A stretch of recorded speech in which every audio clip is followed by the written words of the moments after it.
अस्सलाम वालेकुम, आप देख रहे हैं TTN पाकिस्तान। मैं हूं आमिर शाह। एक अहम खबर शामिल करते हैं। सराय मुगल में बढ़ती हुई वारदातों पर तशवीश।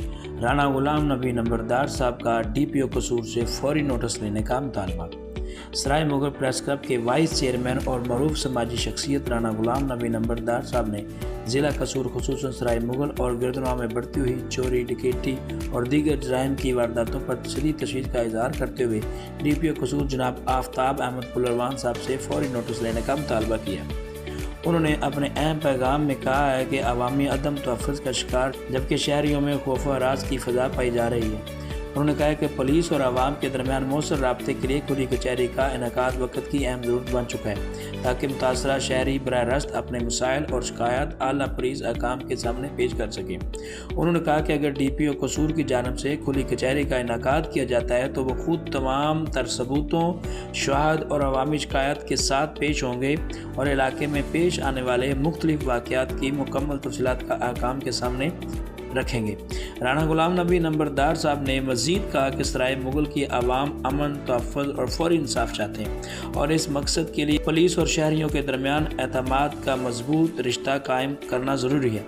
उन्होंने DPO कसूर से अपील किया है कि जराइम पेशा अनासर के ख़िलाफ़ सख्त कार्रवाई अमल में लाई जाए और आवाम की जान और माल के तहफ़्फ़ुज़ को यकीनी बनाने के लिए फौरी अमली इक़दाम किए जाए। अस्सलाम वालेकुम, मेरा नाम राना गुलाम नबी नंबरदार बल्लोगी तो मैं अज खसूसी तौर पे DPO कसूर जनाब आफ्ताब अहमद पुलरवान साहब नूं एक अपील करन लगा वां।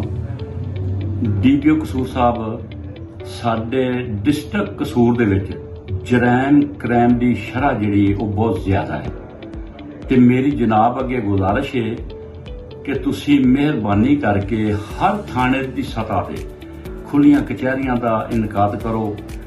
बिलखसूस थाना सराय मुगल जिहड़ा बहुत ही बैकवर्ड इलाका है, इत्थे खुली कचहरी का इनकाद करो ताकि लोग अपने मसैल के हल वास्ते जनाब की खिदमत च हाज़र होण।